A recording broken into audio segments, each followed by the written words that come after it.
Hi there, I'm Epic Cat, and this is Remnants of Naezith. This is a 2D platformer game where our objective is to get from our starting point to the giant floating chunk of magical dragon flesh at the end of each level. By collecting all 80 pieces, we unlock the dragon Naezith's treasure and win the game.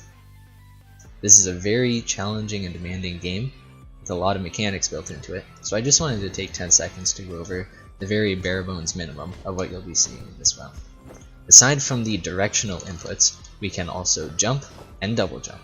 We can boost, and at the bottom you'll see a little bar recharging. That's sort of our boost stamina. It recharges faster if we stand still. Finally, the bread and butter of this game, the grappling hook. The hook will always fire off at a 45-degree angle to where we're aiming, and it will grapple onto any blocks that are not made of stone or metal. The grappling hook will then propel us in a circular motion, and the most important thing about grappling is that the longer your hook is, the faster you will go. With all that being said, let's move on to the main event, all chapters speedrun, where we cover all 80 levels in this game. Start that off in 3, 2, 1, go. So the first thing you're going to notice in this game is that I'm grappling everywhere I can. The more we grapple, the faster we'll go, as a rule of thumb. Also important in this game is the routing we decide to take. For example, in this level there's a lower route that we can go, but instead I skip through that spooky hallway of spikes and we get out just a little bit faster. In all of these levels you'll see that I grapple as much as I can because grappling actually increases our maximum speed. The more we grapple, the faster we go. Also important to note about grappling is that as it does move us in a circular motion, I actually have to time my releases properly. For example, on this level, I'll keep on grappling all of the platforms, and I actually want to spend as little time in the water as possible, because water is one of the few things in this game that will slow us down. Fortunately, small mistake there, fell into the water, no big deal. This level we have our first introduction to these stone blocks. If you try to grapple onto them, it doesn't let you. It gives you that ding sound, so we have to wall jump up there. So we can wall jump in this game. Another property of the grappling hook is that it preserves your speed. So as I fall down here and then grapple along, I can maintain that speed and use it to fling me back up. You can see that again here. As I move around in a circle, I'll build up some speed and then use it to fling me up to where this remnant is. That is going to be a huge part of this game, especially later on. Here you'll notice just at the very start here, I jump off just a little bit. That just helps me to fall down a little bit faster on levels where I need to start off by falling. I'm gonna try something here. Ooh, that's not bad. There we go, a little bit of advanced tech there. I'm not gonna explain how that worked, but just know that that's pretty tricky. I don't always get that one. One thing you're going to be noticing in this level is that on these long straightaway parts, you're going to see me grappling and then jumping after each grapple. That's because grappling resets our double jump in this game. So we can use those extra jumps to maneuver properly, adjust our height, and adjust where we're going. It's a very handy part, especially when we're trying to dodge pillars and blocks and all of that. I said earlier that we want to avoid touching the water in one of those levels. That's because water is actually the only thing in this game that will slow us down significantly. There is no air resistance, and there is no resistance when we're running along the ground. This level here introduces us to the pull mechanic, where if I grapple onto the wall and then press the jump key, it pulls me towards where I'm facing. Very useful. On this level, the walls are covered with some slimy stuff. I'm actually just going to jump off and show that here. Slimy stuff. We can't wall jump off of the slime because we slide off of it, so instead we have to make do with grappling to find our way around. And we'll be seeing that in a lot of levels, especially upcoming later on levels. We're actually fast approaching the end of the first chapter here. Jade is sort of the tutorial of this game, where it shows us the basic mechanics and what we can expect in terms of movement in this game. We're going to be moving on to the next 3 chapters, which each get harder and harder as we go along. And we're going to start that off here in sand. First thing you'll notice is a new color palette, a nice light brown. Second thing you'll notice is that a lot of these levels are much more challenging than the Jade levels, both in terms of mechanical design and length. In fact, this upcoming level, the 3rd level in this zone, is actually one of the longer ones in the game, so I think that would be a great time for a donation.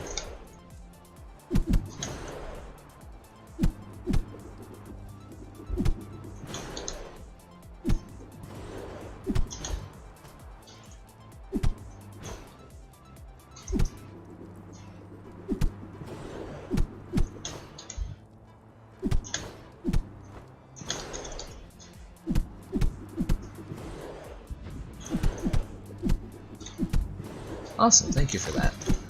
So yeah, you saw that was a pretty long level, but there also wasn't too much going on. Here's a little interesting thing. This is the only level that starts us spawning in the air, which is pretty cool.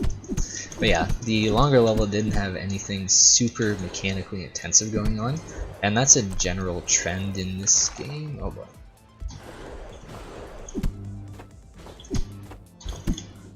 General trend in this game is that longer levels aren't as mechanically demanding and instead focus on consistency, whereas the shorter levels tend to be more of make sure you're nailing your hooks, make sure you're going the right speed. This level and the next one are all about routing. So remember earlier that loop-de-loop thing that I did? Here we're going to actually do 2 of them to build up some speed, and then we're going to reset our double jump off of that hanging platform, and that'll propel us all the way to the end of that. Just again preserving our speed as we move along. This level, if you look at the bottom right, has a boost pad with our remnant underneath it. That boost pad would actually project us upwards if we tried to go into it, so we need to build up some speed in order to pass through. This level is called The Hill, and it actually has no checkpoints in it. If you've been paying close attention, you'll notice that there are, in some levels, these little white circular things that I'll respawn at if I die. Those are checkpoints. And one property of death in this game's speedruns is that every time we die, the game actually speeds up time a little bit. So on top of the 1 second respawn animation, we also lose an additional 2 seconds per death. So this game rewards consistency over hitting the fast strat without taking into consideration living the whole way through. This level here actually teaches us a new mechanic. If we grapple, dash, and jump, you can see we get a ton of height off of it, and that's called a dash pull. That's one of the most important mechanics in speedrun in this game, actually. It's one of the easiest ways for us to gain height when we have a wall. So, as we move along, we'll see this level, again using our loop-de-loops to build up speed sideways this time. And we're into a level called Yard, where if you are a fan of orbs, you're going to love this one. Those orbs will chase us down, and if they touch us while we are not boosting, they will kill us. So we have to make sure we have boost up for that. The next level coming up has a really interesting strat, if I can make it through this one. Oh boy. There we go. This next level here is an interesting strat that I'm going to go for. It's actually the level with the highest possible top speed in the game. And I didn't quite hit it there. It's not the easiest one to do. Basically, we want to go through this lower path while carrying our speed and make it into this little corridor. And that gives us a lot of speed. This level is called Mist, and this one, the first half of the level, is actually all about the platforming aspect of this game. Those are all metal or stone or stony metal blocks, so we can't grapple onto anything for the first half of that level. If you're a fan of basic movement tech, that one has some interesting things you can do with jumping off of spikes and avoiding hitboxes and stuff. This level is called Red Mire, and it's the first one that very clearly displays these red lasers, and we're going to see those pretty much everywhere throughout the run, including this level. So we hit bounce pad number 1, we hit bounce pad number 2, and lasers. So many lasers! These red lasers, they might look like candy. You don't want to eat them. They taste like burning flesh, mostly because they kill you when they touch them. They're not very nice. Now we're into the last level in sand. This is called Sunken Caves. The water is trying to raise up from the bottom here. And so we need to focus for a sec, actually. Alright, that'll do. Need to make sure that we make it up fast enough to avoid that rising water. And now we're on to the metal section of this game. Metal is a pretty challenging area, but it also has a beautiful color palette. This blue is probably my favorite in the game.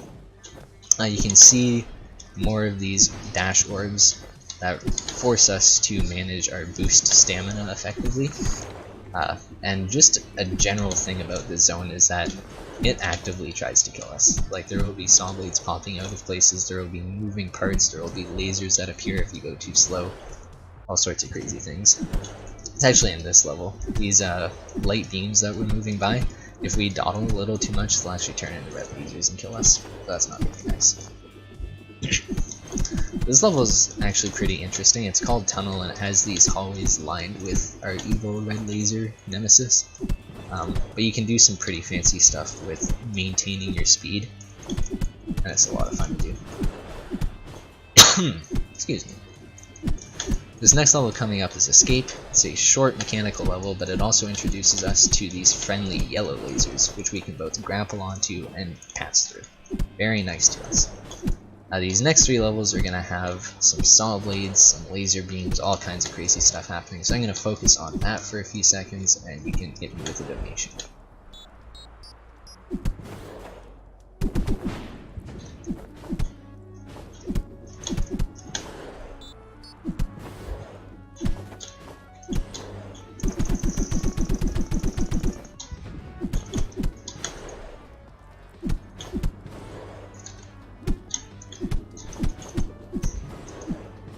You can hit me with one more, actually. That'd be awesome.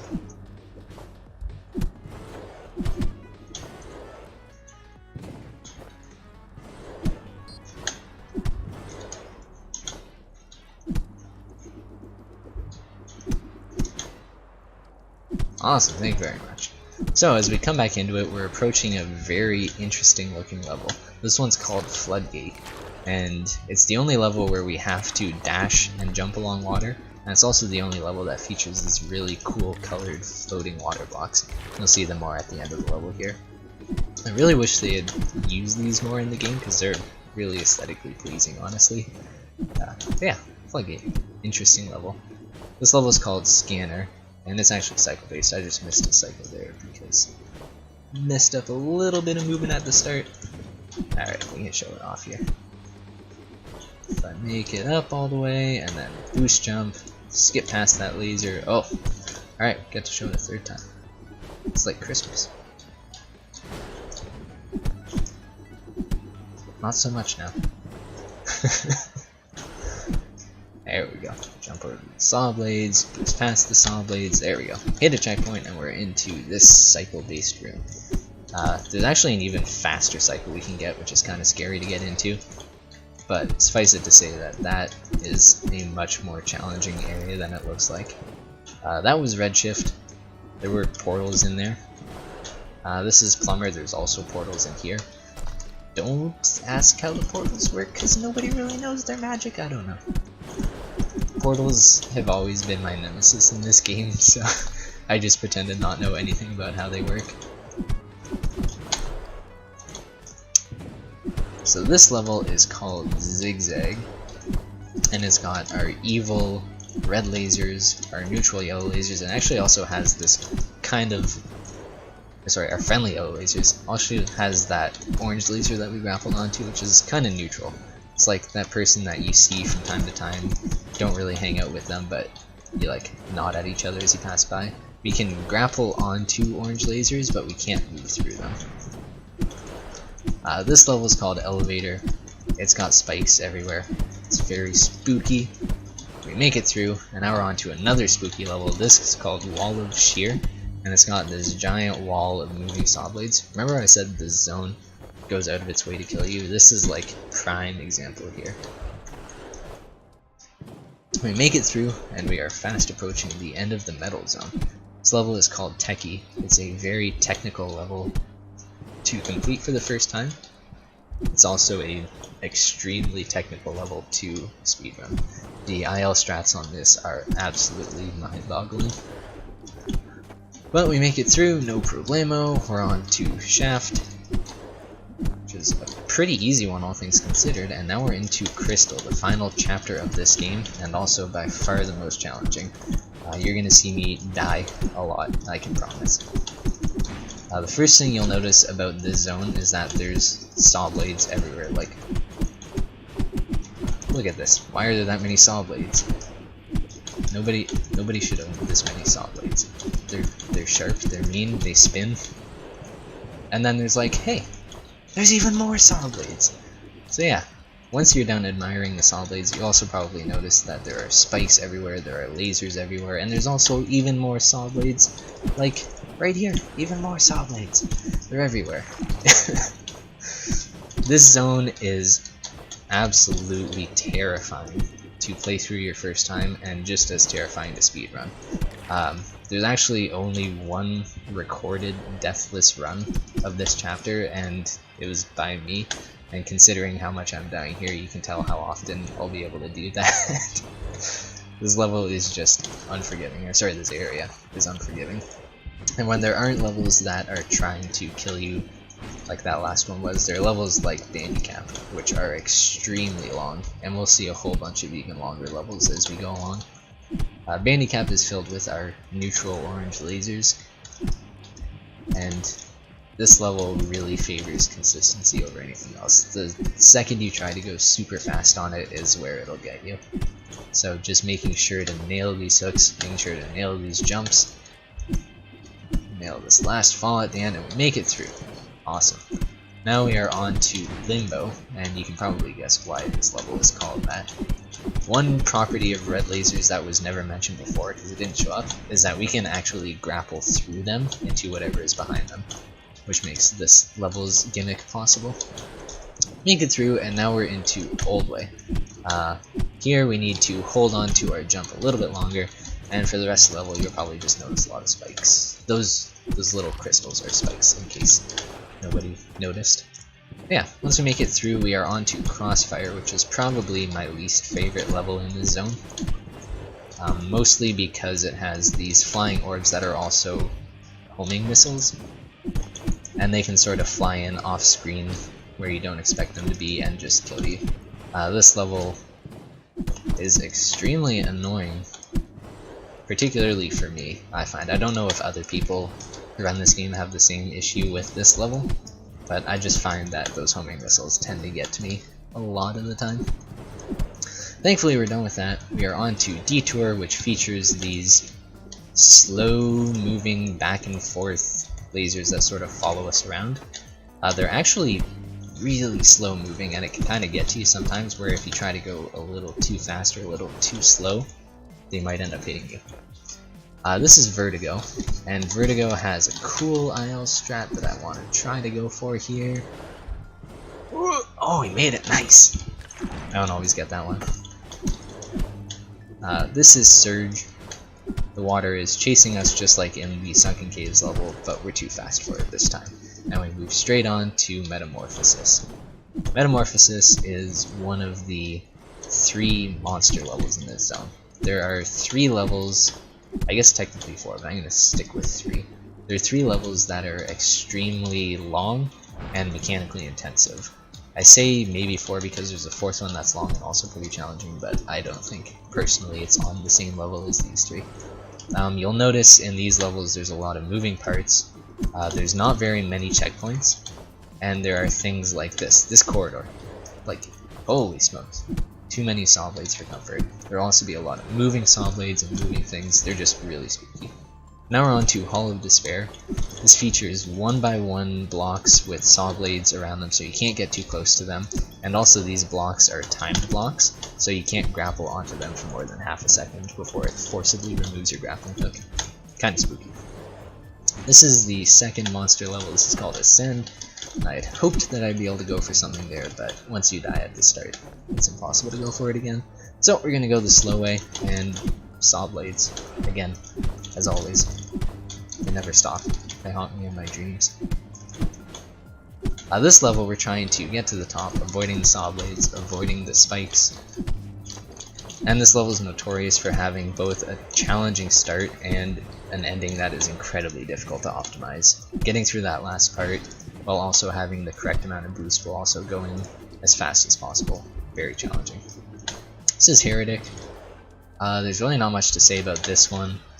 Getting through those lasers fast is kind of challenging, but not as challenging as this level. This is called Couloir, and we've already died on it. Lovely. Couloir is arguably and pretty much agreed upon to be the hardest casual level in the game, mostly because of all of the spikes. Every single block in this game that doesn't have a checkpoint, or in this level that doesn't have a checkpoint, is covered in spikes on all sides. And we need to perform dash pulls off of them, we need to grab onto them to swing, and we can't get super close to them because of those spikes. This one took me hours and hours to complete my first time, so very challenging. But we make it through, and we're on to Tower of Joy, which is that 4th level I was referring to earlier, where this could be a monster level, maybe. But in my opinion, it's not set up to be as challenging as the other 3. It's still a difficult level, mostly because of this ending part we're coming up to here. On the left side you can see all the candy. I mean red lasers, not candy. So not candy, do not eat. All of the red lasers here. Getting up through that is really tough unless you have good muscle memory. Now we're on to Ruins, which most people find extremely difficult. I just did it first try, which doesn't normally happen. It's got no checkpoints, no wiggle room, and you have to perform very tight dash pulls while avoiding spikes, so not the easiest level. This one's called Hope. This is the 2nd last level in the zone and in the game. And the most challenging part is that jump there, which thankfully I have good muscle memory on. I've rarely ever failed at now. So that's nice. And we're on to the last level. This is called Chamber. And Chamber features a riveting 20 seconds of spinning in a circle. Yes, that's right. Circles.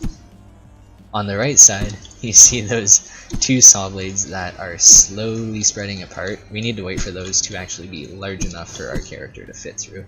But we also have to avoid this laser, avoid the rotating arm of saw blades, and also make sure we make it through here, because I tend to not do that. But once we have made it through, we can celebrate. At the bottom here is the treasure, the remnant, and the end of the run. That has been Remnants of Naezith. Thank you very much for watching.